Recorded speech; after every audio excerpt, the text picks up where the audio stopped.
വാരിധേ അങ്ങല്ലാതെ ആരെയും കാണുവാൻ ഇല്ല വേറെ. ആനന്ദവത്സല ആത്മപ്രഭോ ആത്മാവിൻ തുള്ളിക്കളിച്ചിടേണേ. കാരുണ്യവാരിധേ അങ്ങല്ലാതെ ആരെയും കാണുവാൻ ഇല്ല വേറെ. ആനന്ദവത്സല ആത്മപ്രഭോ ആത്മാവിൻ തുള്ളിക്കളിച്ചിടേണേ.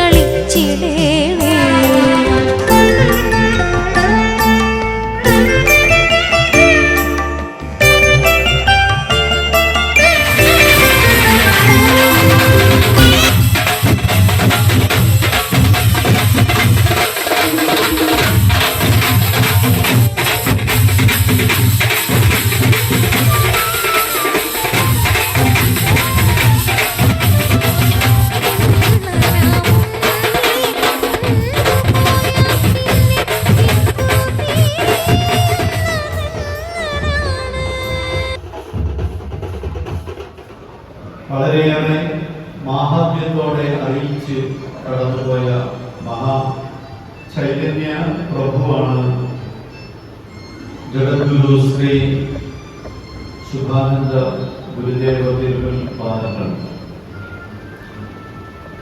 വ്യവസ്ഥിതികളുടെയും കാഴ്ചപ്പാടുകളുടെയും കെട്ടൂരങ്ങളെ കാറ്റിൽ പറത്തുകയും ജാതി നിയമങ്ങളോ കഴിഞ്ഞുപോയ 3 യുഗങ്ങളിലെ നിയമ വ്യവസ്ഥിതികളോ പോസ്റ്റ്മോർട്ടം പോലും ചെയ്യാതെ സർവമാന മനുഷ്യരിലേക്കും തൻ്റെ വരവിൻ്റെ ലക്ഷ്യം അറിയിക്കുകയും അതിലൂടെ കലിയുഗത്തിൽ മനുഷ്യരെങ്ങനാണ് ഈശ്വരനെ അറിയേണ്ടത് എന്നും അനുഭവിക്കേണ്ടത് എന്നും ആ അനുഭവജ്ഞാനത്തിലൂടെ ഒരു മഹത്തായ പ്രപഞ്ചത്തിനപ്പുറമുള്ള ലോകം കെട്ടിപ്പടുക്കേണ്ടതെങ്ങനെയെന്നും പഠിപ്പിക്കുകയായിരുന്നു. 69 വയസ്സ് തികയുന്നതുവരേക്കും കേരളത്തിൻ്റെയും അതുപോലെ മറ്റുതര മേഖലകളുടെയും ഓരോ ഊടുവഴികളിലൂടെയും മണൽത്തരികളിലൂടെയും ആത്മബോധ സംഘമെന്ന പരമപ്രധാനമായ ഒരു പ്രസ്ഥാനത്തെ സമർപ്പിച്ചുകൊണ്ട് ശ്രീ ശുഭാനന്ദ ഗുരുദേവൻ തന്റെ ദൗത്യ നിർവഹണം നടത്തിയത്. ആത്മാവിനെ അറിയുവാനുള്ള ഉത്കടകമായ ആഗ്രഹമാണ് ഓരോ മനുഷ്യനും പരമപ്രധാനമായി വേണ്ടത്. ആത്മാവ് എന്താണെന്ന് അറിയണമെങ്കിൽ ആദ്യം നാം നമ്മെ അറിയണമെന്നുള്ള ഓർമ്മപ്പെടുത്തലായിരുന്നു ആ മഹാ നാവിൽ നിന്നും ലോകം കേട്ടത്. നാം നമ്മെ അറിയുക എന്നത് നമ്മുടെ കണ്ണിനെയും കാതിനെയും മൂക്കിനെയും വായനെയും നമ്മുടെ മുഖത്തെയും പോലും നേരിട്ട് നമുക്ക് കണ്ട് മനസ്സിലാക്കാൻ കഴിയാതിരുന്ന കാലഘട്ടത്തിലും ആ സാഹചര്യത്തിലും മറ്റൊരു ദർപ്പണത്തിന്റെ സഹായത്തോടുകൂടി മാത്രമാണ് നാം നമ്മുടെ കണ്ണുകളെ കാണുന്നതെങ്കിൽ കാതുകളെ, ചുണ്ടുകളെ, മുഖത്തെ, കഴുത്തിനെ ഒക്കെ കാണുന്നത് എങ്കിൽ ആ കഴുത്തിന് മുകളിലുള്ള ഏറ്റവും പരമപ്രധാനമായ കേന്ദ്രങ്ങളിലാണ് നമ്മുടെ ആത്മാവിന്റെ എല്ലാ സഞ്ചാരപഥങ്ങളും സന്നിവേശിക്കുകയും ദർശന കേന്ദ്രങ്ങൾ നിലനിൽക്കുകയും അറിവിന്റെ അഗാധമായ തലങ്ങളിലേക്ക് നാം സഞ്ചരിക്കുകയും മസ്തിഷ്കമെന്ന തലച്ചോറിലൂടെ പ്രവർത്തിച്ചുകൊണ്ടിരിക്കുന്ന വിദ്യുത് തരംഗങ്ങളുടെ കമ്പനങ്ങളെയും പ്രകമ്പനങ്ങളെയും നാം അറിയുകയും ചെയ്യുന്നത്. ഗുരുദേവൻ ആത്മാവിനെ കുറിച്ച് പറയാൻ തുടങ്ങിയപ്പോൾ ആ ഗുരുദേവനിൽ നിന്നും വന്ന വാക്കുകൾ ലോകത്ത് അന്ന് വരെയും കേട്ടിട്ടുള്ള എല്ലാ പ്രഖ്യാപനങ്ങളിൽ നിന്നും എല്ലാ വിളംബരങ്ങളിൽ നിന്നും വളരെയേറെ അത്ഭുതമുളവാക്കുന്നതായിരുന്നു. അന്ന് ഓരോ ഗ്രന്ഥങ്ങളും ഓരോ സമുദായങ്ങൾക്കുള്ളതായിരുന്നുവെങ്കിൽ ഓരോ പുരാണങ്ങളും ഓരോ ഇതിഹാസങ്ങളും അതാത് ചരിത്ര പുരുഷന്മാർക്കും അവരുടെ പിന്തുണക്കാരായി നിലനിൽക്കുന്നവർക്കും വേണ്ടി മാത്രമുള്ളതായിരുന്നുവെങ്കിൽ ശുഭാനന്ദ ഗുരുദേവൻ ഒരു ഗ്രന്ഥത്തെ ലോകത്തിന് മുന്നിൽ സമർപ്പിച്ചില്ല. അതിലുപരി വളരെ വ്യവസ്ഥാപിതമായ 5 കൽപ്പനകളിലൂടെയും 5 നിരോധനങ്ങളിലൂടെയും ജീവിക്കേണ്ടുന്ന വ്യവസ്ഥാപിതമായ മറ്റിതര ആചാര അനുഷ്ഠാന കർമ്മ മേഖലകളിലൂടെയും തന്റെ ശിഷ്യഗണങ്ങളെ വളർത്തിയെടുത്തപ്പോൾ ആത്മബോധികൾ എന്ന പേരിൽ പിൽക്കാലത്ത് അറിയപ്പെടുകയും ശുഭാനന്ദ ഗുരുദേവന്റെ ശിഷ്യരാകുന്നുവെന്ന് വിളിക്കപ്പെടുകയും ചെയ്യുന്നവർക്ക് പാരായണം ചെയ്യാൻ ഒരൊറ്റ ഗ്രന്ഥം മാത്രമേ ഉണ്ടായിരുന്നുള്ളൂ. അത് ശ്രീ ശുഭാനന്ദ ഗുരുദേവൻ തന്നെയായിരുന്നു. ഗുരുദേവനെ അറിയുന്നവന്, ഗുരുദേവനെ പഠിക്കുന്നവന്, ഗുരുദേവന്റെ ജീവിതചര്യകളെ മനസ്സിലാക്കുന്നവർക്ക് ഗുരുദേവന്റെ ചലന നിചലനങ്ങളും വാക്കുകളും അവിടുത്തെ ഓരോ ശ്വാസ നിശ്വാസങ്ങളും അവിടുന്ന് ലോകത്തിന് മുന്നിൽ സമർപ്പിച്ച കൽപ്പനകളും കീർത്തനങ്ങളും നാമസങ്കീർത്തനങ്ങളും ജപമുറകളും അതോടൊപ്പമുള്ള ഓരോ താളാത്മകമായിട്ടുള്ള കാവ്യ ശകലങ്ങളും സംഗീതാത്മകമായ ഗാനരചനകളും പ്രാർത്ഥനാതുല്യമായ ഓരോ അക്ഷരങ്ങളും ലോകത്തിന് അത്ഭുതമായി തീരുകയായിരുന്നു. ആത്മാവിനെ കുറിച്ച് അവിടുന്ന് ചൊല്ലുവാനും പറയുവാനും തുടങ്ങിയപ്പോൾ അത് ആത്മാവിന്റെ അഗാധമായ തലങ്ങളിൽ എവിടെയോ മറഞ്ഞു കിടന്നിരുന്ന, ആരും കണ്ടെത്താൻ തയ്യാറാകാതിരുന്ന ഒരു പ്രകാശത്തിന്റെ ചെറുകിരണത്തെ ഈ പ്രഖ്യാപനത്തിലൂടെ ഊതിക്കാച്ചിക്കൊണ്ടുവരികയായിരുന്നു. ആ പ്രകാശം അവിടെ നിന്നും ജ്വലിക്കാൻ തുടങ്ങുകയും ഒരു തട്ടാര് തന്റെ പൊന്നിനെ തന്റെ ഉലയിൽ ഊതി ഊതി ഊതി അതിനെ കാച്ചിയെടുത്ത പൊന്നാക്കുന്നത് പോലെ ഓരോ വ്യക്തിയിലും നിലകൊള്ളുന്ന പ്രകാശ ജ്യോതിസിന് തുല്യമായ ആ ആധ്യാത്മികതയുടെ അനുരണനങ്ങളെ ലോകത്തിലെ ഏറ്റവും അത്ഭുതകരമായ ആധ്യാത്മിക ആത്മീയ സാന്നിധ്യമാക്കി മാറ്റുകയായിരുന്നു ശുഭാനന്ദ ഗുരുദേവൻ. അതുകൊണ്ടാണ് അവിടുന്ന് പറഞ്ഞത്, നിങ്ങൾ നിങ്ങളെ തന്നെ അറിയാൻ തയ്യാറാക്കുക. ഓരോ വ്യക്തികളും അവനവനെ ആത്മാവിനെ അറിഞ്ഞു കഴിയുമ്പോൾ അതിലൂടെ ഒരു ബോധം ഉണരുകയാണ്. ആ ബോധമാണ് യഥാർത്ഥത്തിൽ ഈ ആത്മാവുമായി ലിങ്ക് ചെയ്യുന്നത്. ഞാൻ ആരാകുന്നു എന്നുള്ള ചോദ്യത്തിന് മറ്റൊരാളല്ല മറുപടി നൽകേണ്ടത്, നാം തന്നെയാകുന്നു എന്നുള്ളതാണ്. നാം ആരാകുന്നുവെന്ന് നമ്മളോട് തന്നെ ചോദ്യം ചെയ്യുവാനും ആ ചോദ്യത്തിന്റെ ആൻസർ കണ്ടെത്തുവാനുമുള്ള ഉദാത്തമായ മാർഗമുറകളായിരുന്നു ആത്മബോധോദയ സംഘം എന്ന പ്രസ്ഥാനത്തിലൂടെ ലോകത്തെ ഉണർത്തിച്ചത്. അതുകൊണ്ടാണ് ത്രേതായുഗത്തെയും കൃതയുഗത്തെയും ദ്വാപരയുഗത്തെയും കലിയുഗത്തെയും അനുസ്മരിപ്പിക്കുന്ന 4 കളറുകൾ ലോകത്തിന് മുന്നിൽ സമർപ്പിച്ചുകൊണ്ട് അത് തന്റെ കൊടി അടയാളമായി സ്വീകരിക്കുകയുണ്ടായത്.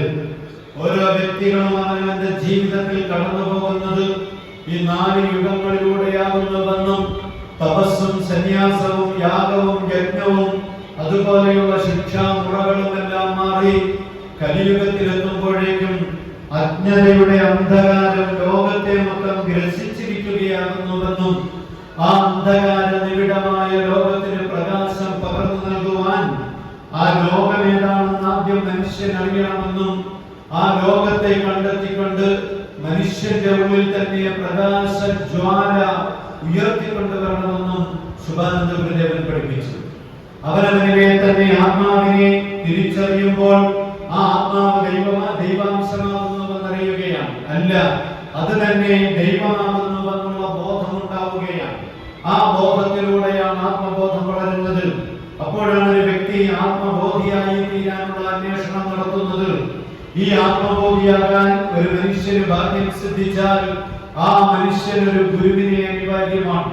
ഇന്ന് നമ്മുടെ മുന്നിൽ അമ്പോറ്റി അല്പം മുമ്പ് നമ്മളോട് ഉണർത്തിച്ചപ്പോൾ പ്രത്യേകം പറഞ്ഞ ഒരു വസ്തുത, ദൈവം എന്താണെന്ന ചോദ്യത്തിനുള്ള മറുപടി അവനവനെ ആദ്യം കണ്ടെത്തി അറിഞ്ഞനുഭവിച്ച് ആസ്വദിക്കാൻ തയ്യാറാകുമ്പോൾ അവനിലെ രുചി മുകളങ്ങൾ പോലും, കണ്ണിന്റെ കാഴ്ച പോലും, സംസാരിക്കുന്ന ഭാഷ പോലും, അതോടൊപ്പം കേൾവിയായി വരുന്ന ആ കഴിവ് പോലും, അറിയുന്ന അറിവുകളെല്ലാം ശക്തിയായി നിലകൊള്ളുന്ന സജീവമായ സചേതന ചൈതന്യങ്ങളെല്ലാം ഒന്ന് തന്നെയാണെന്ന് മനസ്സിലാക്കാൻ ആ മനുഷ്യന് കഴിയുന്നതാണ്.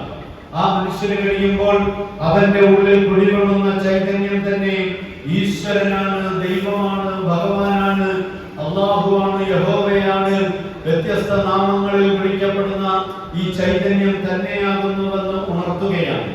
ചുരുക്കി പറഞ്ഞാൽ നാം നമ്മെ അറിയുമ്പോൾ നമ്മുടെ ഉള്ളിലുള്ള സ്വത്വബോധത്തെ അറിയുകയാണ്. ആ സ്വത്വബോധമാണ് യഥാർത്ഥത്തിൽ ആത്മാവുമായി ബന്ധിപ്പിക്കുന്ന ഘടകം. ആത്മാവിനെ ആത്മാവുമായി ബന്ധിപ്പിക്കണമെങ്കിൽ ബന്ധിക്കാൻ പറ്റിയ ഒരു ലിങ്ക് നമുക്കുണ്ടാകണം. അതിനൊരു ഗുരു അനിവാര്യമാണ്. ആ ഗുരുവിന്റെ ആത്മാവിലേക്കാണ് ഒരു ശിഷ്യൻ തന്റെ ആത്മാവിനെ ചേർത്ത് പിടിക്കുന്നത്. ഗുരുവിന്റെ കയ്യിൽ നിന്നും മന്ത്രദീക്ഷ സ്വീകരിക്കുമ്പോൾ, അവിടുത്തെ നിയമങ്ങൾ മൊത്തം പാലിക്കാമെന്ന് വ്യവസ്ഥ ചെയ്യുമ്പോൾ, ആ മനുഷ്യന്റെ പൂർണ്ണമായ ഉത്തരവാദിത്വം അന്നു മുതൽ ഗുരുവിന്റെ കയ്യിലായി തീരുകയാണ്. അതേസമയം ഗുരുവിൽ നിന്നും അണുകിട വ്യതിചലിക്കാതെ ജീവിക്കുക എന്നുള്ളതാണ് യഥാർത്ഥത്തിൽ ഒരു മനുഷ്യന്റെ ധർമ്മം. ആ ധർമ്മവും ഗുരുവിൻ്റെതായ ദൗത്യവും ചേർന്ന് വരുമ്പോൾ ഇവർ തമ്മിലുള്ള ഒരു കെമിസ്ട്രി രൂപപ്പെടുകയാണ്. അതാണ് സ്നേഹമായി മാറുന്നത്. ഗുരുവിനോടുള്ള അഗാധമായ സ്നേഹം. ഗുരുവിന്റെ പ്രായഭേദങ്ങൾ അവിടെ ഒരിക്കലും ചിന്തയിൽ വരികയല്ല. ജീവിത രീതികളെ അളന്ന് തൂക്കുകയല്ല. അദ്ദേഹത്തിന്റെ വസ്ത്രാലങ്കാരങ്ങളെയും വ്യവസ്ഥിതികളെയും തൂക്കി കണക്കാക്കുകയല്ല. മറിച്ച് ആ ശിഷ്യന് ഗുരുവിൽ നിന്നും അനുഭവങ്ങളാണ് ഉണ്ടാകേണ്ടത്. എപ്രകാരം ഉയർന്നു നിൽക്കുന്ന സൂര്യനിൽ നിന്നും പ്രകാശധാരകൾ പ്രപഞ്ചത്തിലേക്ക് വന്നിട്ട് ചെറിയ ചെറിയ വിത്തുകൾ നാമ്പെടുത്ത് സസ്യങ്ങളായി, ചെടികളായി, അത് വൃക്ഷങ്ങളായി, വൻ വളവൃക്ഷങ്ങളായി, ഫലപുഷ്ടമായി നിലനിൽക്കുന്ന പ്രപഞ്ചത്തിന്റെ ഏറ്റവും വലിയ കാവലാൾക്കാരായി അത് മാറുകയാണ്.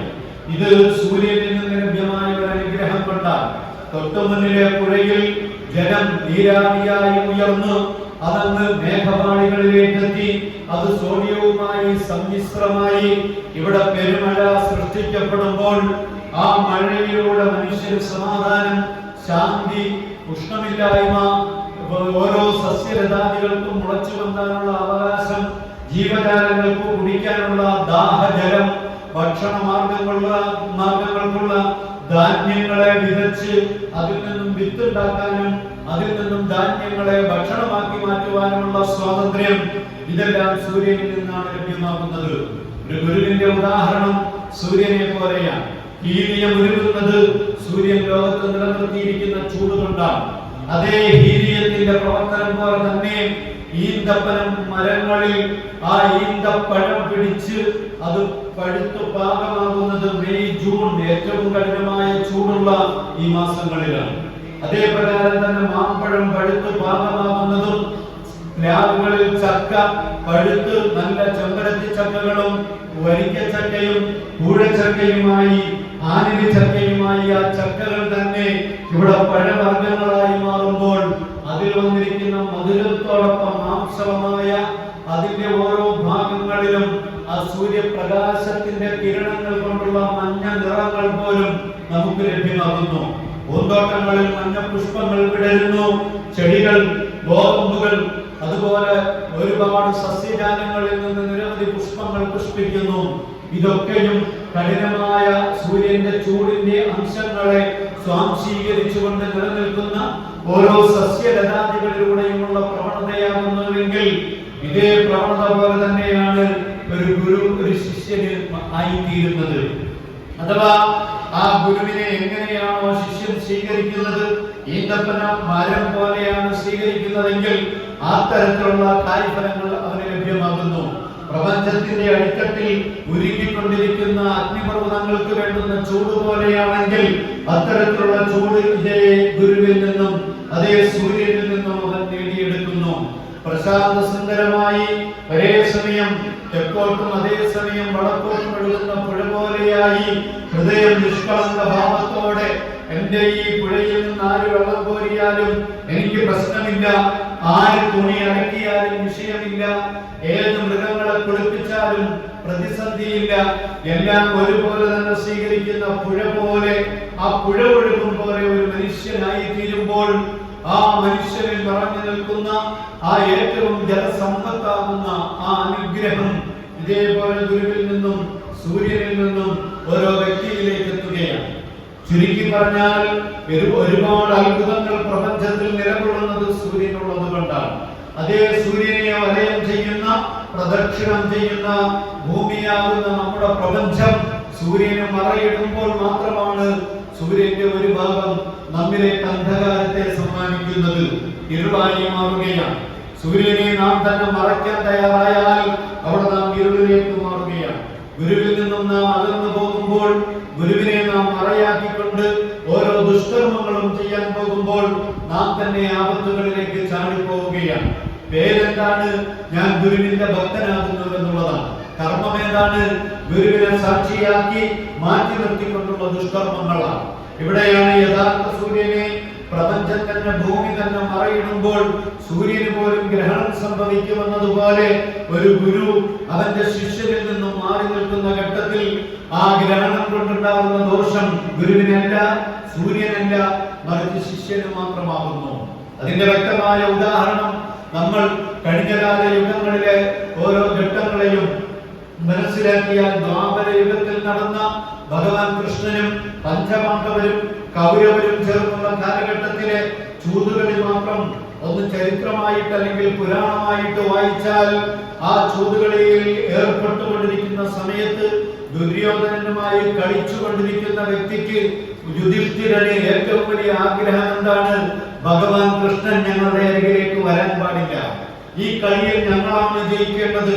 അങ്ങനെ എല്ലാം അവസാനം പരാജയപ്പെട്ട് ഒരേ പിതാവിന്റെ രണ്ടു മക്കളായ ധൃതരാഷ്ട്രരും അതേപോലെ തന്നെ പാണ്ഡവും അവരുടെ സന്തതികളായ പാണ്ഡവരും കൗരവരും തമ്മിലുള്ള അതിഗംഭീരമായ യുദ്ധത്തിന്റെ അല്ലെങ്കിൽ ആ കലയുടെ അവസാന ഘട്ടത്തിൽ വെച്ചുകൊണ്ട് തങ്ങളുടെ സർവ്വതും നഷ്ടപ്പെട്ടിട്ട് തങ്ങളുടെ പ്രിയപത്നിയെ വസ്ത്രാക്ഷേപം ചെയ്യുന്നതിനായി ദുര്യോധനാദികളായ കൗരവർ ഒന്നടങ്കം ആ സദസ്സിലേക്ക് കടന്നു വരുമ്പോൾ ഒരു പെണ്ണിന്റെ രോദനം കേട്ടുകൊണ്ട് അവളെ മോചിപ്പിക്കുന്നതിന് വേണ്ടി കൃഷ്ണ എന്നെ രക്ഷിക്കുന്നു എന്ന പ്രാർത്ഥന കേട്ടുകൊണ്ടെത്തുന്ന യഥാർത്ഥ ഭഗവാനെയാണ് നാം അവിടെ കാണുന്നത്. അതുവരെയും ഭഗവാൻ ഇവിടെ വരാൻ പാടില്ല, ഞങ്ങളിൽ ഇടപെടാൻ പാടില്ല, ഈ കളിയിൽ ഞങ്ങളാണ് ജയിക്കേണ്ടത് എന്ന് ആഗ്രഹിച്ചു പോയ പാണ്ഡവരുടെ ഒരു അപാരമായ വിഡ്ഢിത്തമാണ് അവരുടെ സാമ്രാജ്യങ്ങളും അവരുടെ സർവ്വതും നഷ്ടപ്പെട്ടിട്ട് അവസാനം ഏറ്റവും ശക്തമായ 12 വർഷക്കാലം വനവാസത്തിന് വേണ്ടി വിധേയമാക്കപ്പെടുന്നത് എങ്കിൽ അത് ചരിത്രത്തിന്റെ ഭാഗമാണ്. ഗുരുവായി നിൽക്കുന്നത് ഭഗവാനാണ്. ഇന്ന് ശുഭാനന്ദ ഗുരുവായിട്ട് 142 വർഷങ്ങൾക്ക് മുമ്പ് ഇതുപോലെ ഒരു മേടം 17-ാം തീയതി പൂരം നക്ഷത്രത്തിൽ ഉദയം ചെയ്ത അതേ ഭഗവാന്റെ ചരിത്രം നാം പഠിക്കുമ്പോൾ ആ ഭഗവാൻ അന്ന് വന്നത് കൃഷ്ണനായിട്ടാണ്. അന്ന് കൃഷ്ണനായ ഭഗവാനെ മറച്ചു നിർത്താൻ തയ്യാറായത് കൗരവാദികളും പാണ്ഡവരുമായിരുന്നുവെങ്കിൽ ഇന്ന് അതേ സ്ഥാനത്ത് നിൽക്കുന്ന ശുഭാനന്ദ ഗുരുദേവ തിരുവടികളുടെ മഹനീയമായ സിദ്ധാന്തങ്ങളെയും കാഴ്ചപ്പാടുകളെയും ലോകത്ത് പ്രചരിപ്പിക്കേണ്ടത് ആത്മബോധികളുടെ ധർമ്മമാണ്. ആത്മബോധികൾക്ക് ഏതെങ്കിലും ഒരു കാലഘട്ടത്തിൽ അതിന് നാശം സംഭവിച്ചു പോയാൽ എന്റെ സമുദായത്തിൽപ്പെട്ടവരായിരിക്കും അതിനെ നയിക്കുക എന്ന് പ്രഖ്യാപിച്ച ശ്രീനാരായണ ഗുരുദേവ തിരുമുൽപാദങ്ങളുടെ വാക്കുകളെ ഈ അവസരത്തിൽ നാം മറക്കാൻ പാടില്ല. അഥവാ എന്ന് ഏതേത് ഘട്ടങ്ങളിലാണോ സ്വയം ഗുരുവിനെ മറന്നുകൊണ്ടൊരു ശിഷ്യൻ സഞ്ചരിക്കുവാനും ജീവിക്കുവാനും തയ്യാറാകുന്നത്, അപ്പോഴൊക്കെയും അവർക്ക് ആപത്തുകളും വിപത്തുകളും നേരിടേണ്ടി വരികയാണ്. സർവ്വതും ലോകത്ത് പുലരുമെന്ന് പ്രഖ്യാപിച്ച ശുഭാനന്ദ ഗുരുദേവൻ മണ്ണ് ഭൂമിയിലുള്ളിടത്തെല്ലാം മനുഷ്യജാതികൾ ഉള്ളിടത്തെല്ലാം ശുഭാനന്ദ ഗീതവും നാമവും മുഴങ്ങിക്കേൾക്കുമെന്ന് എത്രയോ കാലങ്ങൾക്ക് മുമ്പ് ലോകത്തോട് പറഞ്ഞതാണ്. അതേ ശുഭാനന്ദ ഗുരുദേവന്റെ ഓരോ വസ്തുതകളും ജന്മഭൂമിയായാലും കർമ്മഭൂമിയായാലും സമാധി ഭൂമിയായാലും എല്ലായിടങ്ങളിലും തിളങ്ങിയും വിളങ്ങിയും നിൽക്കുന്ന ആ മഹാചൈതന്യത്തോടൊപ്പം കുട്ടമ്പേരൂരിലെ ഈ ആധ്യാത്മിക കേന്ദ്രത്തിൽ നിന്നുകൊണ്ട് നമുക്ക് പറയാൻ കഴിയും, ജീസസിന്റെ അരികിലേക്ക് ഒരു ജഡം കൊണ്ടുവച്ചുകൊണ്ട് 2 സ്ത്രീകൾ പറയുകയുണ്ടായി, ഞങ്ങളുടെ പ്രിയപ്പെട്ടവനാണിത്, ഞങ്ങൾക്ക് ഈ പ്രിയപ്പെട്ടവനെ നഷ്ടപ്പെടുക, അയാൾ മരണപ്പെട്ടിരിക്കുകയാണ്, ഈ മരിച്ചവന് ജീവൻ നൽകണം. ഈ ഒരു പ്രഖ്യാപനം ജീസസിനോട് പറഞ്ഞപ്പോൾ യേശുദേവൻ അവരുടെ അരികിലേക്ക് വന്നുകൊണ്ട് ആ ശവത്തിന്റെ മുകളിലൂടെ കയ്യൊന്നോടിച്ചിട്ട്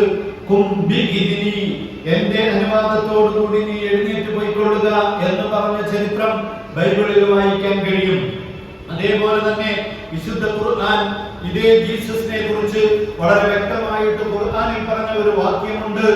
ഇന്നി ഉബ്രിഉൽ അക്മഹ വൽ അബ്റസ വഉഹ്യിൽ മൗത ബിഇദ്നില്ലാ.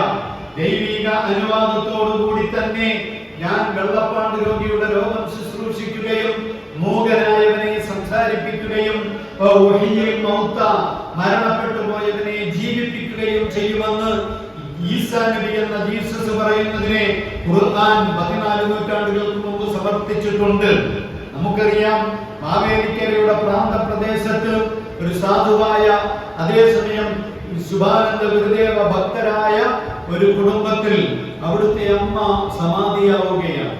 ആ സമാധിയായ വിവരം ഗുരുദേവനെ അറിയിക്കുകയാണ്.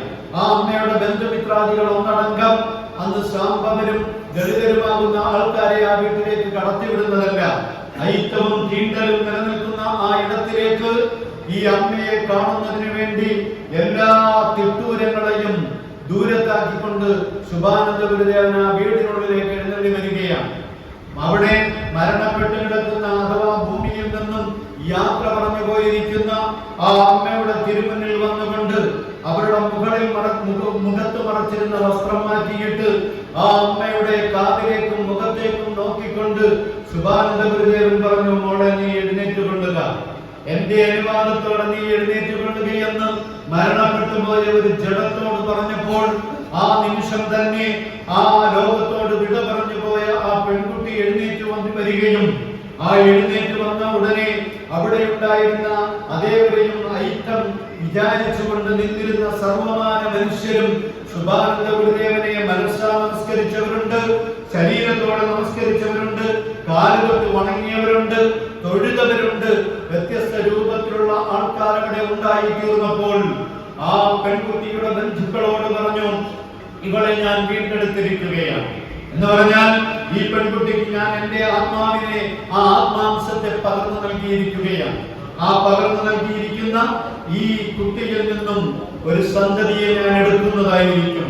ഈ ഒരു പ്രഖ്യാപനം നടത്തുകയും ആ പ്രഖ്യാപനത്തിന്റെ ബാക്കിപത്രമെന്നോണം ആ പെൺകുട്ടി വളർന്ന് കുടുംബമായി തീർന്നപ്പോൾ ആ പെൺകുട്ടിയിൽ പിറന്ന പൊന്നോമന മകനായ ഇന്ന് എന്റെയും നിങ്ങളുടെയും മുന്നിൽ ഈ ആശ്രമത്തിന്റെ മഠാധിപതിയായിരിക്കുന്ന ശ്രീ ശുഭാനന്ദ ശക്തി തിരുമുൽ പാദങ്ങളാകുന്ന അമ്പോറ്റി, ആ അമ്പോറ്റിയുടെ അമ്മയായിരുന്നു അന്ന് ശുഭാനന്ദ ഗുരുദേവന്റെ ഈ അത്ഭുത പ്രവൃത്തിക്ക് വിധേയയായ ശ്രീമതി പാർവതി അമ്മ എന്നുള്ള സത്യം തിരിച്ചറിയുമ്പോൾ ശുഭാനന്ദ ഗുരുദേവനും ഭാർഗവി അമ്മയും ശുഭാനന്ദ ശക്തി തിരുവടികളും തമ്മിലുള്ള ആധ്യാത്മികമായ ബന്ധത്തിന്റെ ആഴം എത്രത്തോളം ഉണ്ട് എന്ന് മനസ്സിലാക്കാൻ മാത്രം അവിടുത്തെ ജന്മസുദിനത്തിൽ സാന്ദർഭികമായി ഞാൻ ഈ സത്യം ഓർമ്മപ്പെടുത്തി എന്നേ ഉള്ളൂ. അതുകൊണ്ട് തന്നെ നാം മനസ്സിലാക്കേണ്ടത് ഓരോ ഗുരുപരമ്പരകളും വരുന്നത് അവരവരുടേതായ ജീവിതത്തിന്റെ ദൗത്യങ്ങളെ നിർവഹിക്കാൻ വേണ്ടിയാണ്. ഇവിടെ ആൾ കൂടുന്നതോ കുറയുന്നതോ അതല്ലെങ്കിൽ ഇവിടെ നിറഞ്ഞു നിൽക്കുന്ന ഒരു സമൂഹമോ അതൊന്നും അവരെ സംബന്ധിച്ചിടത്തോളം ഒരു പ്രശ്നമല്ല.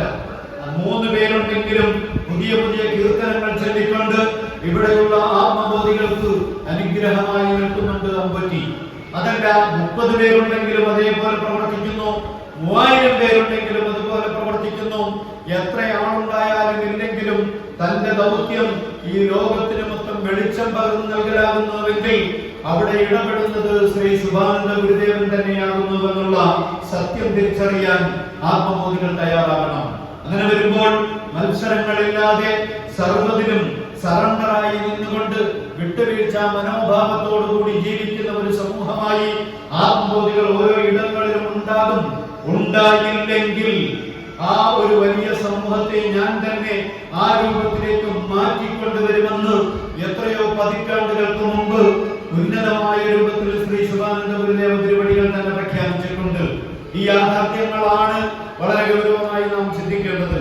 അതുകൊണ്ട് ആത്മബോധികളായി നിൽക്കുന്നവർക്ക് ആത്മാവിനെ അറിയാനുള്ള മാർഗം, ഈശ്വരൻ എന്താണെന്ന് അറിയാനുള്ള മാർഗം, ഉൽപ്പത്തി എന്താകുന്നുവെന്ന് അറിയാനുള്ള മാർഗം, കർമ്മ പദ്ധതികൾ ഏതെല്ലാമാണെന്ന് തിരിച്ചറിയാനുള്ള വഴി, അതോടൊപ്പം ആരാധന, ആചാര, അനുഷ്ഠാന സമ്പ്രദായങ്ങൾ എപ്രകാരമായിരിക്കണമെന്ന് മനസ്സിലാക്കാനുള്ള ആത്മബോധം, ഇങ്ങനെ തുടങ്ങിയ സർവമാന വ്യവസ്ഥിതികളെയും വളരെ മനോഹരമായിട്ട് ഒരു സമൂഹത്തിന് മുന്നിൽ സമർപ്പിച്ചുകൊണ്ടായിരുന്നു ശ്രീ ശുഭാനന്ദ ഗുരുദേവൻ അവിടുത്തെ 69 വർഷക്കാലത്തെ ജീവിതം കൊണ്ട് ധന്യമാക്കി തീർത്തത് ഈ പ്രപഞ്ചത്തെ, ഈ ലോകത്തെ, ഇവിടെയുള്ള ആത്മബോധികളെ, ശുഭാനന്ദ പ്രിയരായ സന്താനങ്ങളെ, ആ സന്താനങ്ങളിലെല്ലാം ഇന്ന് നിറഞ്ഞു നിൽക്കുന്നത് ഈ ഒരേ ഒരു ചൈതന്യം തന്നെയാണ്. തിരുവോണത്തിന് പുതുവസ്ത്രം വാങ്ങി അണിഞ്ഞൊരുങ്ങുന്നതിനപ്പുറം ആ തിരുപ്പിറവി ദിനത്തിലാണ് പുതുവസ്ത്രം അണിയേണ്ടത് എന്നുള്ള ഓർമ്മപ്പെടുത്തലാണ് ശുഭാനന്ദ ഗുരുദേവന്റെ ഓരോ പൂരം ജന്മ ഉത്സവങ്ങളിലും ആത്മബോധികളിലും ഉണ്ടാകേണ്ടത്. അത്തരത്തിലുള്ള തയ്യാറെടുപ്പുകളാണ് പാരസ്പര്യത്തിന്റെ കൊടുക്കലുകളുടെ വാങ്ങലുകളുടെ സീമകളില്ലാത്ത വലിയ ഒരു ലോകം കെട്ടിപ്പടുക്കുന്നതിന്റെ വ്യവസ്ഥാപിതമായ ശാസ്ത്ര സാങ്കേതിക രംഗങ്ങളുടെ എല്ലാറ്റിന്റെയും ഉപജ്ഞാതാവായിരുന്നു ശ്രീ ശുഭാനന്ദ ഗുരുദേവൻ. എവിടെയെല്ലായിടത്തും പൊതുവഴിയിലൂടെ നടക്കാനുള്ള സ്വാതന്ത്ര്യത്തിന് വേണ്ടി പടപൊരുതിയ ജനതകളുടെ ഇടയിൽ നിന്നുകൊണ്ട് പൊതുജന സ്വാതന്ത്ര്യം മാത്രമല്ല, ക്ഷേത്രങ്ങളിൽ കടന്നു ചെന്നും എല്ലാവർക്കും പ്രാർത്ഥിക്കാനുള്ള അവകാശം നൽകണമെന്ന് പറഞ്ഞുകൊണ്ട് ചരിത്രത്തിൽ ആദ്യമായിട്ടൊരു സ്വാമി ഭരണാധികാരിയായ ചിത്രജിത്ത മഹാരാജാവിന്റെ കൊട്ടാരത്തിലേക്ക് മാർച്ച് നടത്തിയ ചരിത്രം നമുക്ക് പറയാമെങ്കിൽ അത് ശ്രീ ശുഭാനന്ദ ഗുരുദേവന്റെ ചരിത്രം മാത്രമാണ് എന്ന് സാന്ദർഭികമായി മനസ്സിലാക്കണം. നമ്മുടെ ഈ രാജവീതികളിലൂടെ ആദ്യമായിട്ട് വാഹനം ഓടിക്കുന്നതിന് വേണ്ടുന്ന അഥവാ പ്രൈവറ്റ് വാഹനങ്ങളെ ഇവിടെ നിരത്തിലിറക്കിക്കൊണ്ട് അത്രത്തോളം സാങ്കേതികമായ രംഗത്തെ വളർത്തിക്കൊണ്ടുവരുന്നതിന് ശ്രമിച്ചത് ശുഭാനന്ദ ഗുരുദേവനായിരുന്നു.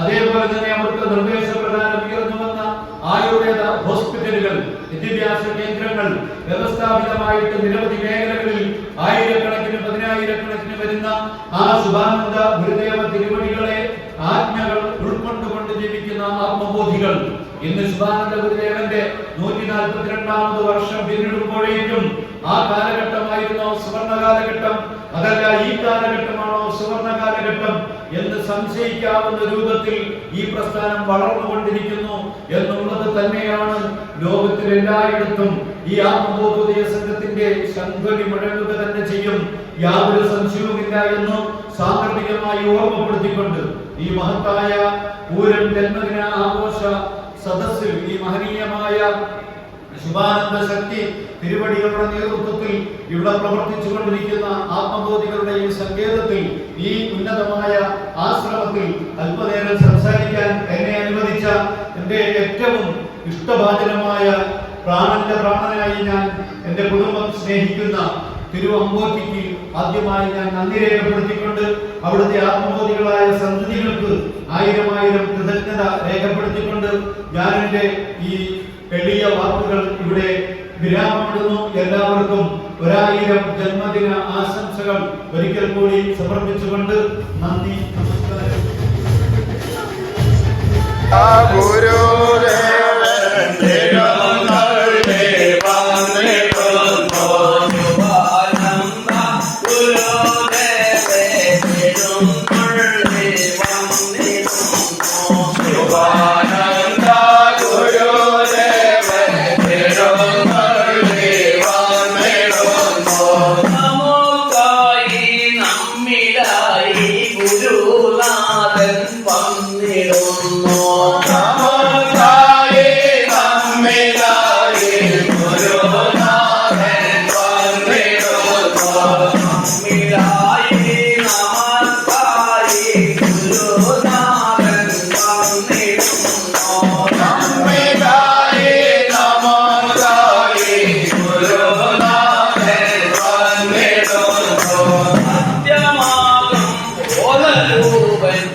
ില്ല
ഈ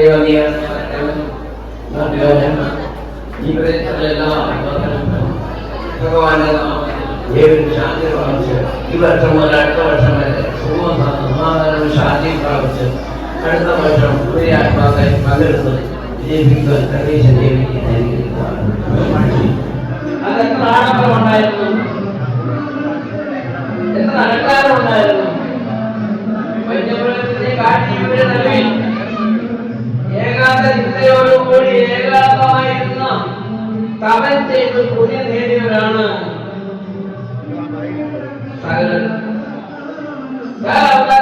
ഭൂമി വന്നത്. മനുഷ്യ ശരീരത്തിലൂടെ ഈശ്വരൻ പ്രവേശനം ചെയ്യുന്നു. മൃഗത്തിൽ കൂടിയോ മനുഷ്യർ കൂടിയല്ല ഈശ്വരന്റെ വാഴ്ച. മനുഷ്യ ജന്മം തന്നെ ഈശ്വരന്റെ വാഴ്ചയ്ക്ക് വേണ്ടി ചിന്തിച്ചിരിക്കുന്നു. അതിനപ്പുറം മറ്റൊരു സിദ്ധിയില്ല. സിദ്ധി അനുഭവമെങ്കിലും ദൈഹികമായി പ്രവർത്തിക്കാനുള്ള ഒരു ജന്മമാണ് മനുഷ്യൻ. അത് ഭഗവാൻ നേരി പരിശോധിച്ചറിഞ്ഞ് ജന്മം നൽകിയതാണ്. പഞ്ചഭൂതമായ മഞ്ചരീരമാണ്. മഞ്ചരീരത്തിന്റെ ഉള്ളിൽ പരലോകനാഥൻ പരമാത്മാവിന്റെ വകയായിരിക്കുന്ന ഈശ്വരത്വമുള്ളവ ആത്മാവായി പൂർണ്ണ രൂപത്തിൽ എത്തിച്ചേർന്നുകൊണ്ട് ഈ ആത്മാവിനെ ജീവാത്മാവും പരമാത്മാവും ഏകോപിച്ച് പഞ്ചഭൂതമായ ജലത്തിൽ ഒന്നായി ചേർത്ത് മണൽ വിട്ടുകൊടുത്ത് പോലെ ഇവ ഇത്രയും കൂടി ചേർത്തുകൊണ്ട് ഈശ്വരൻ മനുഷ്യനെ സൃഷ്ടി ചെയ്തു. രണ്ടിന്റെ പ്രവൃത്തിയാണ്. ചലിക്കത്തില്ല. എന്നാൽ ഭഗവാനെ ഈ കൂട്ട് ചേർന്നാൽ ചലിക്കും, സംസാരിക്കും, പ്രവർത്തിക്കും, മയക്കത്തില്ല, മരണമില്ല ആത്മാവിന്. പഞ്ചഭൂതമാകുന്ന ദേഹം മാത്രം മണ്ണിലേക്ക് പോയിരുന്നു, എല്ലാം പോയെന്ന് വരുന്നത്. പഞ്ചഭൂതമാകുന്ന ദേഹം ഇരിക്കുന്ന കാലത്ത് മനുഷ്യൻ രോഗമോഹം കൊണ്ട് സൗകര്യം വെട്ടിപ്പിടിക്കാൻ വേണ്ടി അത്യന്തം പ്രയത്നം ചെയ്തുകൊണ്ടിരിക്കുകയാണ് ലോകം. ഈ പിടിച്ചുപൊടി വച്ചുകൊണ്ട് മുഴുവനും വൃത്തമല്ലേ? ഒന്ന് ആലോചിച്ച് നോക്കുകയാണെങ്കിൽ അത് അനിത്യമല്ലേ, വൃത്തമല്ലേ? അതിനകത്ത് എന്തെങ്കിലും സത്തായിട്ടോ മുത്തായിട്ടോ നായിട്ടോ ഉണ്ടോ? പരിശോധിച്ച് തോന്നുന്നുണ്ടോ?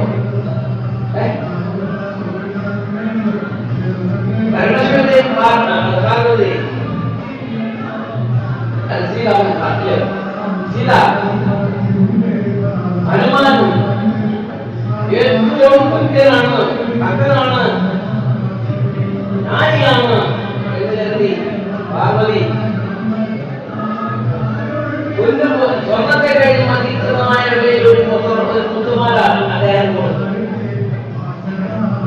അദ്ദേഹം കൊടുത്തപ്പോൾ രണ്ടുപേരുടെ മുട്ടിരുന്ന് ആ മുത്തുമാലിക്കകത്ത് തൊട്ട് കളിപ്പിനകത്ത് എന്നറിയാൻ വേണ്ടി കഴിച്ചുകൊണ്ട് വന്നില്ല.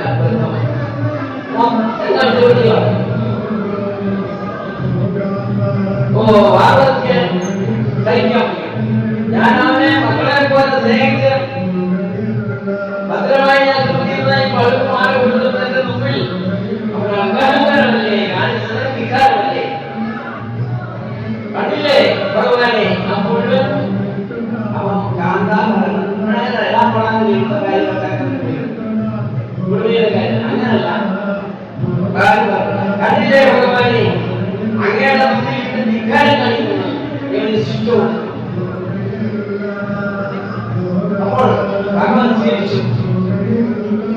അല്ല, അന്നും അവന്റെ കൂടാണോ? ആഗ്രഹത്തിന്റെ കൂടാണോ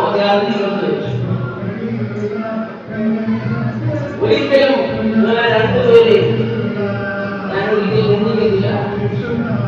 എന്നാൽ ഈ കാണുന്ന അഹങ്കാരമല്ലേ ഈ മുത്തു കഴിച്ചില്ല.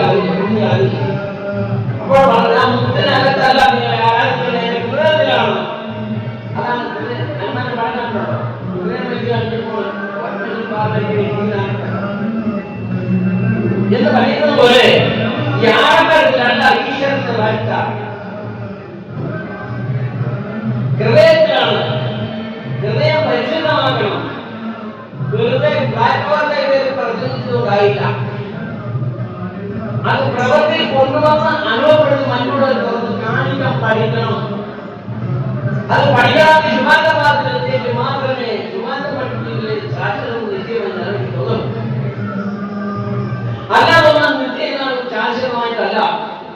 അപ്പൊ നാം കഷ്ടപ്പെട്ട് ദൈവത്തെ വിളിക്കണമെങ്കിൽ ശാശ്വതമായിരിക്കുന്ന നിത്യാനന്ദമായ സുഖം പ്രാപ്തിയിൽ എത്താനായിരിക്കണം ഈശ്വരൻ ചെയ്യേണ്ടത്. ഒരു ജാതി നോക്കിയോ മതം നോക്കിയോ ഈശ്വരത്തെ ചെയ്യരുത്. ഭഗവാന്റെ ജാതി മതങ്ങൾ ഒന്നും തന്നെ ഇല്ല. ഭഗവാന്റെ സൃഷ്ടിയിൽ ആണും പെണ്ണും തന്നെ ജാതി മാത്രമേ ഉള്ളൂ. അത് മനുഷ്യന് ആവശ്യമാണെന്ന് താൻ കണ്ടറിഞ്ഞു. അതിനാലാണ് സൃഷ്ടി ചെയ്തിരിക്കുന്നത്. അതിനെ കടകം പറ്റിയിട്ട് പ്രതിമന്റെ ധാരാളത്തിൽ ഒരു ഫലവുമില്ല. കരിയിലെ മണ്ണാക്കട്ടെ ഉപയോഗിച്ച് യാത്രയാണ് എന്നതുപോലെ ഉള്ളൂ. അവിടെ ദൈവത്വമില്ല. ആത്മാവെന്താണെന്ന് ശരീരം എന്താണെന്ന് ഇതെവിടെ നിർവഹിച്ചു. ഞാൻ എന്റെ അമ്മയുടെ ഗർഭപാത്രത്തിൽ വന്നതാണ്. ഞാൻ എപ്പോഴാ വന്നത്? ഈ മാതാപിതാക്കന്മാർ വന്നതാണ്. എന്ന് പറഞ്ഞ ഈശ്വരൻ എവിടെയായിരുന്നു? ആ ചൈതന്യം എവിടെ സ്ഥിതി ചെയ്തിരുന്നു? ഗുരുക്കന്മാരെല്ലാം ദൈവസേവ ചെയ്ത് ഈശ്വരനെ കഷ്ടമാക്കി അത്ഭുതിയായിരിക്കുന്നു. എല്ലാവരും ഒന്നുമില്ല. എന്നാലും നമുക്ക് അഭിമാനിക്കില്ല. അതല്ല പറയുന്നത്.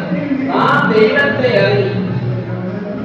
ഒരു ചോദ്യം വന്നാൽ ഈശ്വരന്റെ ഉൽപ്പത്തി എവിടെ ചോദിച്ചാൽ ഇന്നത്തെ കൊച്ചുങ്ങളോ ഈ പുരാണം പഠിച്ചവരോ രക്ഷണം പറയുന്നില്ല. വ്യക്തമായ കാര്യം പുരാണത്തിലെ അതിനകത്ത് ഉണ്ടോ? ഈശ്വരത്തിന്റെ എണ്ണം ചോദിക്കുന്നത് ആരെങ്കിലും ഉണ്ടോ? ആരെങ്കിലും കണ്ടവരുണ്ടോ ചോദിച്ചു കഴിഞ്ഞാൽ പറയാൻ പഠിച്ചിരിക്കണം ചോദിക്കാൻ. എനിക്കറിയത്തില്ല. താങ്കൾ പറയാനുള്ള തീർച്ചയായിട്ടും സാധ്യമല്ലായിരുന്നു. അതാണ് ആത്മീയത്തിന്റെ വഴി. വേറെ ഏത് തർക്കം എന്ത് പറഞ്ഞോട്ടെ, ഉൽപ്പത്തി വിൽപ്പത്തി രണ്ടുണ്ട്. മനുഷ്യ മനസ്സിന്റെ ഹൃദയത്തിലാണ് ഇത് രണ്ടും. അതുപോലെ തന്നെ ഏത് ഭഗവാന്മാരെയും ഗുരുക്കന്മാരെയും അവനവന്റെ ഹൃദയത്തിലാണ് സ്ഥിതി ചെയ്യുന്ന ബോധം ഉണ്ടായത്. അപ്പോൾ അതാണ് ആ ബോധം വന്നാൽ ഈ ചുരുക്കമാണ്. ചുരുക്കവിടെ ആർക്കെങ്കിലും ചുരുക്കാനിക്കോ ഏതെങ്കിലും പുരാണത്തിൽ കണ്ടവരെയാണെന്ന് പറയാവോ? ഇല്ല. എന്താണല്ലേ കാരണം? കണ്ടവരായിട്ടില്ല. ഭഗവാൻ പറയും. ശിവാനന്ദൻ തെളിച്ചു പറഞ്ഞിട്ടുണ്ട്.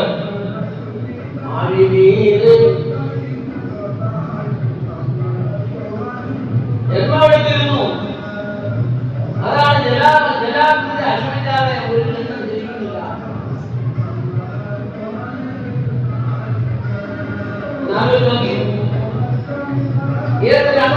ജലത്തിന്റെ അംശമില്ലാതെ ഉത്ഭവിക്കുന്നു, വളരുമോ? ആദ്യത്തെ ജന്മം എടുത്തിരുന്നു ആത്മായി. അത് രൂപാന്തരം പ്രാപിച്ച് ചെയ്തതിന് ശക്തിയായി. രോഗം മുഴുവൻ ആകാൻ കാലത്ത് പ്രളയം കൊണ്ട് രോഗം മുഴിഞ്ഞു. ആ സമയത്ത് ദൈവം നശിച്ചില്ല.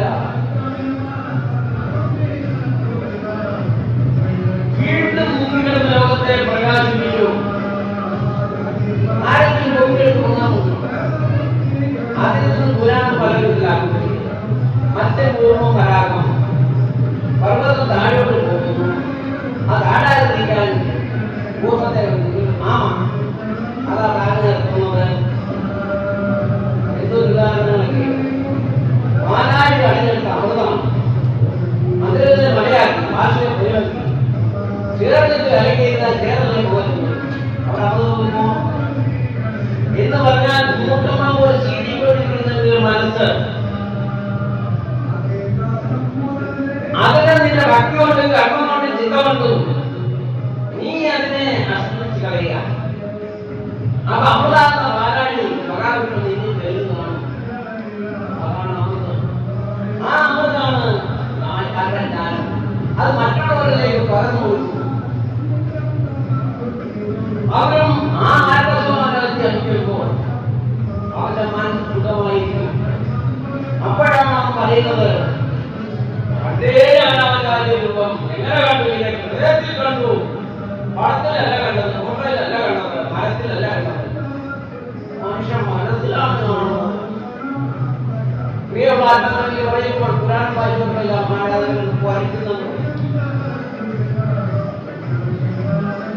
കാരണം അത് അവർക്ക് ദഹിക്കുന്നില്ല. അങ്ങനെ പഠിച്ചിട്ടുണ്ട്. ഏതെങ്കിലും ഒരു വിഗ്രഹം തുറന്ന് സംസാരിച്ചിട്ടുണ്ടോ?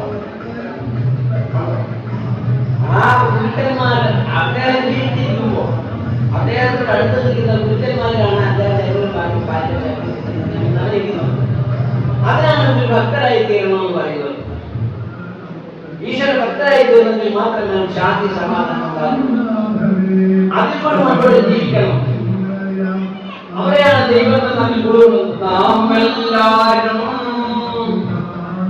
ദൈവമുണ്ട് കുമ്പിടുന്നേ സർവശക്ത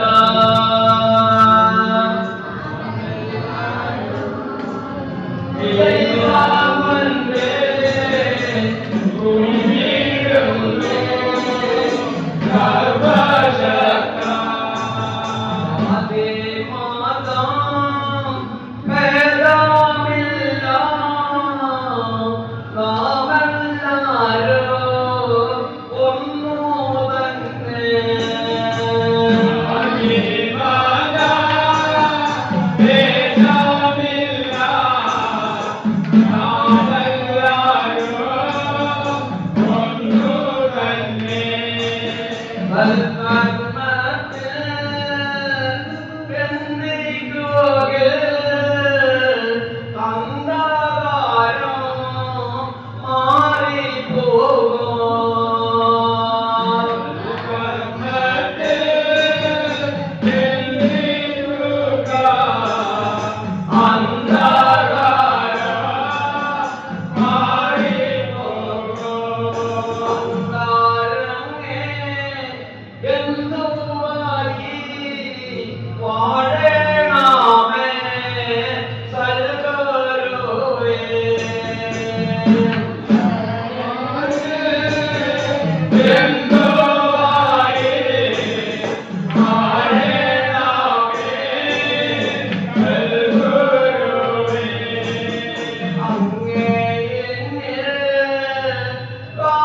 ആ കരുണയ്ക്ക് ആവരുമല്ലാതെ മറ്റൊരാശ്രയവും സർവശക്തനായ ഭഗവാൻ ഏവരെയും ഒന്നുപോലെ അനുഗ്രഹിക്കുമാറാകണമെന്ന് പ്രാർത്ഥിക്കാം. അനുഗ്രഹത്തിന്റെ നിറവടമായി വാഴുന്ന ജഗദീശ്വരനെ അവനവന്റെ ഹൃദയത്തിൽ തന്നെ കരുത്തിൽ ജീവിച്ചാൽ അതിനപ്പുറം മറ്റൊരു ഭാഗ്യം ചിന്തിക്കാനില്ല. ലോകത്തിൽ ആരും തന്നെ വലിയവനായിട്ടില്ല. നമുക്ക് ഏവർക്കും വലിയവനായി ഒരു മാത്രം രൂപനാമമില്ലാത്ത ഒരേ ചൈതന്യ ശക്തി. അതാണ് നമ്മെ നയിക്കൊണ്ടിരിക്കുന്നത്. ലോകരാഷ്ട്രം വരെയും ഈശ്വരത്തെ വേണ്ടിയിട്ടാണ് മുമ്പോട്ട് പോകുന്നത്. എന്താണ് രാജ്യത്തെ കഴിവുപരിയായി മുൻതൂക്കമായി നിൽക്കുന്നത് ഈശ്വര സേവയാണ്. അന്തരംഗത്തിൽ വാഴുന്ന ജഗദീശ്വരനെ ആരാധിച്ചാൽ ഒന്നുപോലെ കാത്തരുണ്ട്. മാതാവും പിതാവ് എന്നതുപോലെയാണ് ദേവി ദേവന്മാർ. നമുക്ക് ഓരോ ഭവനങ്ങളിലും മാതാപിതാക്കന്മാരുണ്ട് എന്ന് പറഞ്ഞാൽ ഈ ഭൂമിക്ക് അവകാശപ്പെട്ടത് ലോകത്തിന് അളപ്പെട്ടതുമാണ് ദേവി.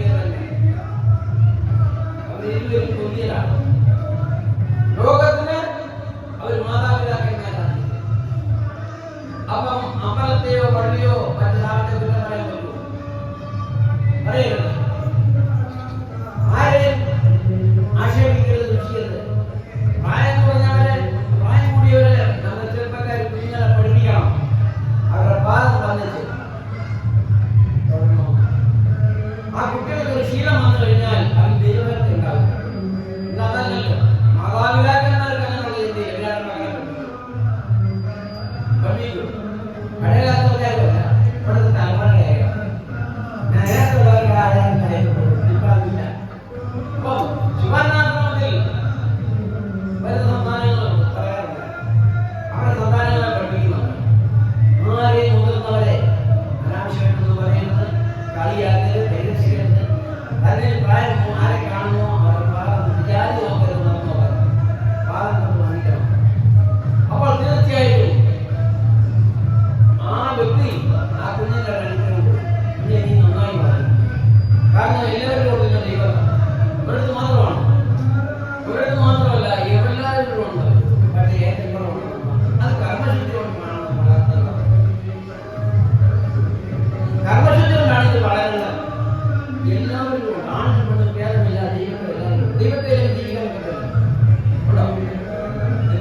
പക്ഷേ മനുഷ്യന് ജീവാത്മാവ് കർമാത്മാവ് പഞ്ചഭൂതമാകുന്ന ദേഹം, അതിനുള്ളിൽ പ്രവേശിക്കുന്ന 5 ശക്തി, 5 മഹാശക്തി, അതിന് രൂപമില്ല. പഞ്ചഭൂതമാണ് 5 വസ്തു, അഗ്നിവായുകാശം എന്നാൽ അതിനുള്ളിൽ അടങ്ങിയിരിക്കുന്ന ഈശ്വര ചൈതന്യം 5 വസ്തുവാണ്. അത് ആത്മാവെന്ന് തെളിഞ്ഞ് പറയുന്നത്. പുരാണങ്ങളിൽ പരമുള്ളത് മാത്രമേ പറയുന്നുള്ളൂ. അതുകൊണ്ട് ആ പുരാണം അങ്ങനെ ഹരിയെന്ന അറിയാത്തവരിൽ ഞാനും വലിയ കുടുംബത്തിൽ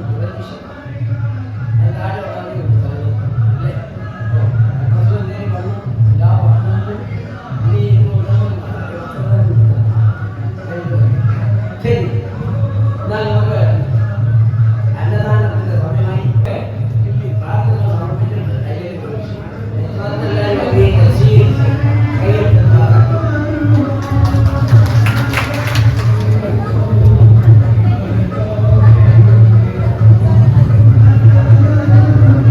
പരസ്പരസ്ഥാപനം നിലനിൽക്കുന്നവരെ നാം കടന്നു പോയിരുന്നാലും ഈ പ്രസ്ഥാനമായി പരമാത്മാവായിരിക്കുന്ന ജഗദീശ്വരന്റെ അകമഴിഞ്ഞ സ്നേഹമാണ് മനുഷ്യന് ആവശ്യം. മനുഷ്യൻ ജീവിതത്തിൽ ഒരു സുഖം കണ്ടെത്തണം. അത് ഭഗവത് സന്നിധാനത്തിൽ നിന്നും ഭഗവാനെ കൊണ്ട് മാത്രമേ തരാൻ സാധ്യമാകൂ. ഈ ലോകത്തിൽ അനവധി സ്വാമിമാരും ഭക്തന്മാരും കർമ്മികളും വൈദികന്മാരും എല്ലാം ഉള്ള കേരളമാണ്. അതല്ലേ ദൈവത്തിന്റെ നാടാണ് കേരളം എന്ന് പറയാൻ കാരണം. ഒരു കണക്ക് നോക്കുകയാണെങ്കിൽ അത് ശരിയായ കാര്യം. അവതാര പുരുഷന്മാരും മുഴുവനും കേരളത്തിൽ, അതായത് ഇന്ത്യയിലാണ് ജന്മം കൊണ്ടിരിക്കുന്നത്. ഇന്ത്യയിൽ ജന്മം കൊണ്ടിട്ടാണ് മറ്റുള്ള സ്ഥലത്തിലേക്ക് അവരെല്ലാം മാറിയത്. അപ്പം കേരളം ദൈവത്തിന്റെ നാടാണെന്ന് പറയുന്നതിൽ സംശയമില്ല. ചൈത്രവർദ്ധനെ നോക്കുകയാണെങ്കിൽ എല്ലാ അവതാര പുരുഷന്മാരും ജനിച്ചത് ഇന്ത്യയിലാണ്. അപ്പൊ ഇന്ത്യയിൽ നിന്നാണ് അവതാര പുരുഷന്റെ ജന്മം. മനുഷ്യന്മാർ ഒന്നാണ്. അവർക്കെല്ലാം ദുരിതങ്ങളും ദുഃഖങ്ങളും പ്രയാസങ്ങളുണ്ട്. അതിനെ മാറ്റിയെടുക്കാൻ ദൈവത്തെ മാത്രമേ സാധ്യമാകൂ എന്നാണ് കൽപ്പന. ആ കൽപ്പന പാലിച്ച് ജീവിച്ചാൽ ഭഗവാന് തുല്യരായിട്ട് എല്ലാവർക്കും ജീവിക്കാം. ഒരു ഭാഗം നോക്കുമ്പോൾ ശരിയാണ്, മറുഭാഗം നോക്കുമ്പോൾ അങ്ങനെ ഇപ്പം നമുക്ക് ജീവിക്കാൻ പറ്റും. നമ്മൾ അധ്വാനിക്കുക, മറ്റുള്ളവർക്ക് കൊടുക്കുക എന്ന് പറഞ്ഞാൽ പറ്റുന്ന കാര്യമാണ്. അതല്ല ഏത് വിധത്തിൽ അത് മാറിയിട്ടുണ്ടോ അവിടെയാണ് തൊഴിൽ വരുന്നത്. താൻ ജനിക്കുമ്പോൾ മുതൽ ഏതെങ്കിലും ഒരു ദൈവത്തെ കുറിച്ചല്ലേ പോകുന്നത്. അവിടെ മാതാപിതാക്കളുടെ കാര്യത്തിൽ ഏത് ദൈവത്തെ കണ്ടു തന്നാലും അവരിലെല്ലാം ഒരു ആത്മാവുണ്ട്. അത് ബോധം, അവിടെ ബോധമാണ് എനിക്കുള്ളത്. അവിടെ നിന്ന് നമുക്ക് നല്ല തിരിച്ചറിയാനുള്ള ഒരു അറിവ് ഉണ്ടാകും. അതിനെ കണക്കിലെടുത്ത് നാം തന്നെ നമ്മിലൊന്ന് ചിന്തിക്കണം.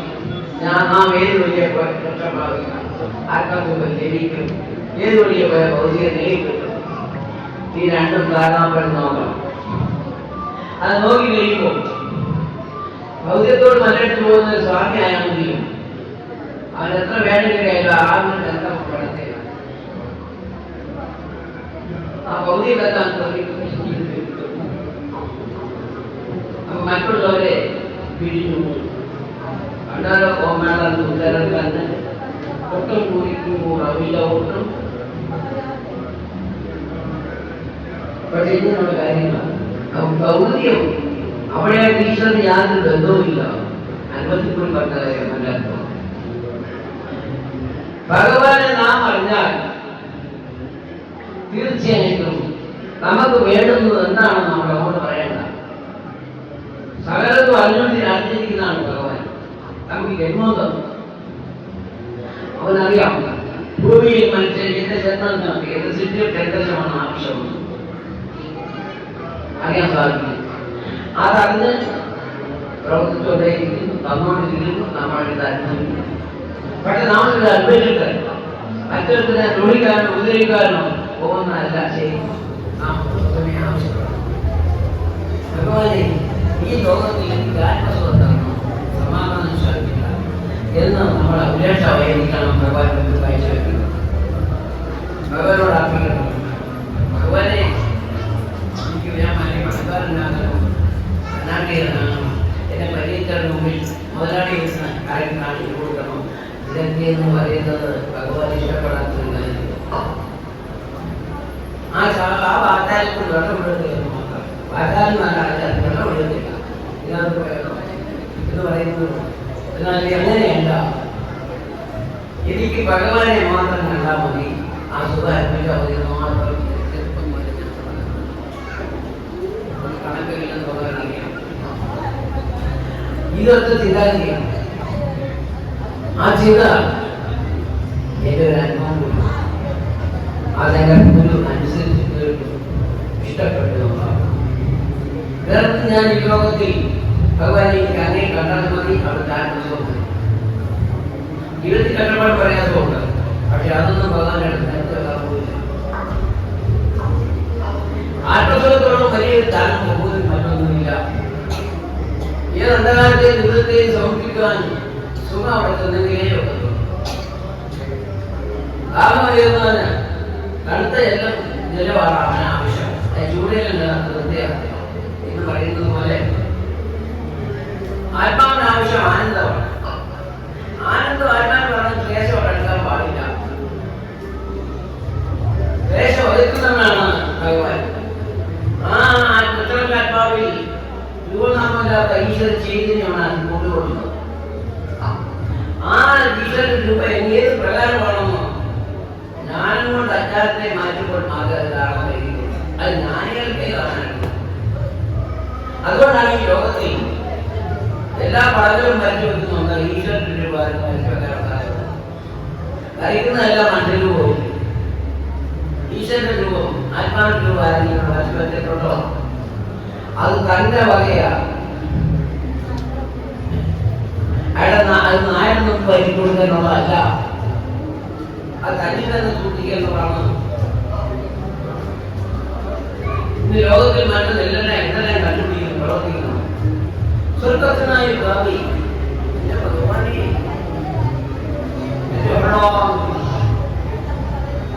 പ്രാർത്ഥിക്കുക. അത് ശൂന്യാൻ ആവശ്യമല്ലേ? നമ്മുടെ കണ്ടിരിക്കുന്നു. ആ ചിത്രത്തിന്റെ മനസ്സിലോട്ട് വന്നാൽ പോലെ എന്റെ ഭഗവാനെ അത്ഭുതം പറഞ്ഞാൽ മതിയോ? ഇവിടെ നിന്ന് ഭക്തന മോളോട്ട് കറി പറഞ്ഞാൽ അവിടെ ആഘോഷിക്കാൻ തന്റെ ആദ്യ കാലത്ത് തന്നെ പറഞ്ഞതാണ്. ശൂന്യാകാശത്തിൽ കാണുന്നു അതേ നാം ആവശ്യമില്ല, അമ്മയെ ആവശ്യമായി അതില്ല. അബദ്ധമായ കാര്യത്തിലാണ് അവനവന്റെ ജീവിതമാണ് ശുദ്ധമാക്കേണ്ടത്. മറ്റുള്ളവരെ പരിഹരിക്കുകയോ ആക്ഷേപിക്കുകയോ കൃഷിക്കുകയോ ചെയ്യുന്നതല്ല ജീവിതം. അവനവന്റെ ജന്മം പാഴാക്കാതെ അവനവന്റെ മനസ്സ് ശുദ്ധമാക്കി അവനവന്റെ ഹൃദയത്തിൽ ഭഗവത്കൃപയാൽ ഉണ്ടാകുന്ന പരമാനന്ദമെന്ന സുഖ അനുഭവിക്കുക. അതാണ് നമുക്കിന്ന് ആവശ്യം. അതിലേക്ക് വേണ്ടിയാണ് ഈ യാജ്ഞ പ്രധാനം നിലകൊള്ളുന്നത്. യാജ്ഞ പ്രധാനം എവിടെ നിലകൊള്ളുന്നെങ്കിലും ഭഗവാനെ അത് ജീവിക്കുന്നതിന് വേണ്ടിയിട്ടുള്ളതാണ്. അതിലേക്ക് മനുഷ്യരുടെ മനസ്സ് തിരിയണം. അങ്ങനെ തിരിയണമെങ്കിൽ അതിനെ വഴിപോലെ പറഞ്ഞ് മനസ്സിലാക്കി തരാൻ ഒരു ആചാര്യന്റെ ആവശ്യമുണ്ട്. ആചാര്യന്മാർ പലരും തങ്ങളുടെ ആചാര്യന്മാരല്ല, ജ്ഞാനികളായി കഴിഞ്ഞു വരുന്നതായിരിക്കുന്ന ഗുരുക്കന്മാരായിരിക്കുന്ന അവരാണ് ആചാര്യന്മാർ. അവരുടെ കാര്യം എന്താണ്? ഈ ജ്ഞാനികളും അജ്ഞാനികളും തമ്മിലുള്ള വ്യത്യാസം എന്താണ്? അജ്ഞാന ലോകത്ത് ജീവിക്കുന്നത് അജ്ഞാനികളായി മാറുന്നു. അത് ശാന്തി സമാധാനമില്ല. അവരോട് നടക്കുന്നു. അവൻ ജ്ഞാനികളോ അവൻ അജ്ഞാനമില്ല, അവൻ ജ്ഞാനിയാണ്. ഈ വേട്ടതയിൽ ബന്ധിച്ച് ജീവിക്കാൻ അവന്റെ മനസ്സിന് കഴിയുന്നില്ല. അജ്ഞാനികളോട് നടക്കുന്ന അവൻ ശാന്തിയോ സമാധാനമില്ല. നിങ്ങളുടെ പള്ളിയിൽ വന്നായിരുന്നു ശാന്തി കിട്ടുമോ? ആ വൈദ്യനെ കണ്ടപ്പോൾ ചോദിക്കുന്നു, നിങ്ങളുടെ പള്ളിയിൽ വന്നാൽ എനിക്ക് ശാന്തി സമാധാനം കിട്ടുമോ? ആശ്രമത്തിൽ വന്നാൽ ഹിന്ദുമതത്തിൽ ചെന്നാൽ ഏത് ഭഗവാനെ വിളിച്ചാൽ തിരുമേനി എനിക്ക് ശാന്തി കിട്ടും. ഹരിയെന്ന നാട്ടിൽ പഠിച്ചില്ലെങ്കിലും ഹരിനാരായണന്റെ ഹൃദയത്തിൽ സ്ഥിതി എന്തുകൊണ്ട് ഈ ആത്മീയ ചിന്ത കൊണ്ട് അക്ഷരജ്ഞാനം പഠിച്ചിരുന്നാൽ ആത്മാവിൽ ജ്ഞാനം നൽകിയില്ല. എത്ര വിദ്യാഭ്യാസമാണ് നടക്കുന്നത്, വിദ്യാഭ്യാസം നടക്കുന്നത്, വീട്ടുകാർ നടക്കുന്നത്, അവരിലെവിടെയെങ്കിലും ഈ ജ്ഞാനം പ്രകാശിക്കുന്നുണ്ടോ? ഇല്ല. അപ്പൊ അക്ഷരജ്ഞാനം പഠിക്കുന്നത് ജ്ഞാനം ഉദ്ദേശിച്ചില്ല. വിശ്വനായ ദേശത്തിലെ ഹൃദയത്തിൽ മാത്രം സ്ഥിതി ചെയ്യുന്നു. അവരുടെ വിദ്യ ഗുരുവാണ്. അങ്ങനെയുള്ളവരെല്ലാം അറിവ് ഗുരുവാണ്. അത് പറഞ്ഞാലും തീരത്തില്ല, എഴുതിയാലും തീരത്തില്ല.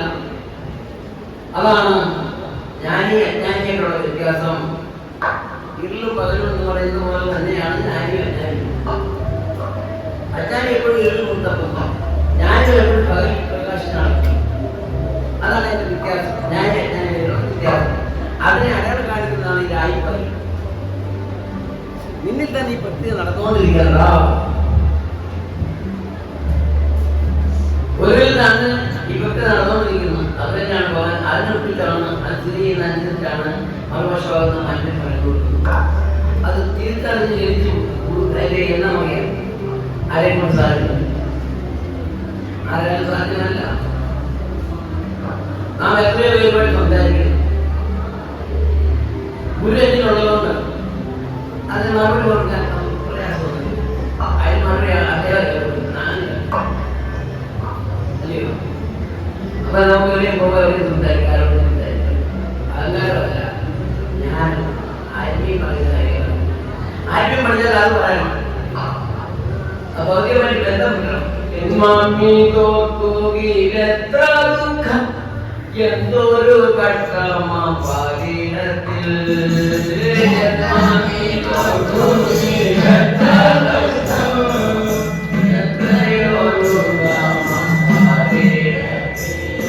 എന്നജ്ഞാനി ചിന്തിക്കുമ്പോൾ ജ്ഞാനികളെന്താ പറയുന്നത്? എത്രയോ സൗഭാഗ്യം മനുഷ്യജന്മം, ഇതുപോലൊരു സുഖം മറ്റൊന്നില്ല.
ഈശ്വര സേവ ചെയ്യുമ്പോൾ അന്യമായ ഒരു ചിന്തയും മനസ്സിൽ വന്നുകൂടാൻ പാടില്ല. ശുദ്ധ മനസ്സിലാണ് ഭഗവാന്റെ വാഴ്ച. ആ മനസ്സാണ് നമുക്ക് എപ്പോഴും പോകാതെ മനം പൊങ്ങി ഉയരണം.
Hare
പ്രസിദ്ധനായ യോഗീശ്വരന്റെ 142ാമത് ഉപമഹോത്സവം ഈശ്വരാനുഗ്രഹത്താൽ പ്രകൃതിയുടെ ഗുണിയും വിലാസകാന്തികളുടെ സഹകരണത്തോടുകൂടി നന്മയോടുകൂടി ഒത്തിരിയാക്കുന്നുണ്ട് ഈ ഉപമഹോത്സവം അനുഗ്രഹപ്രദമായി നടത്തിക്കൊണ്ടിരിക്കുന്നതിന്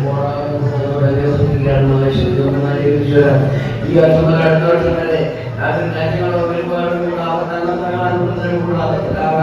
സമാധാനം സ്വത്തിന് ശാന്തി സമാധാനം കൊടുക്കുകയും കടന്നുപോയാൽ നിത്യശാന്തി പ്രാർത്ഥിക്കുന്നു. ഇവരതിനു വേണ്ടി നേരത്തെ ഒരുപാട് സംഭാവന ചെയ്ത എല്ലാ മക്കളെയും കുഞ്ഞുങ്ങളെയും പിന്നോട് മകളെയും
ശക്തി